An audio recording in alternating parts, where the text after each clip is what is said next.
আচ্ছা আমানুর, তুমি বলো তো উজুর সুন্নত সমূহ কয়টি?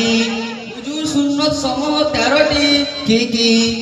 1 নম্বর উজুর নিয়ত করা, 2 নম্বর বিসমিল্লাহ বলা, 3 নম্বর উভয় হাতে কবজি পর্যন্ত 3 বার ধৌত করা, 4 নম্বর মেসওয়াক করা, যদি মেসওয়াক না থাকে তাহলে আঙুল দ্বারা দাঁত পরিষ্কার করা, 5 নম্বর 3 বার কুল্লি করা, 6 নম্বর 3 বার নাকে পানি দেওয়া, 7 নম্বর উভয়কে 3 বার করে ধৌত করা, 8 নম্বর প্রত্যেক অঙ্গ প্রত্যঙ্গ সমূহকে একবারে ধৌত করা। বাস বাস। গোসলের সুন্নত সমূহ কয়টি বলতে পারবে? জি, বলো তো। গোসলের সুন্নত 8টি।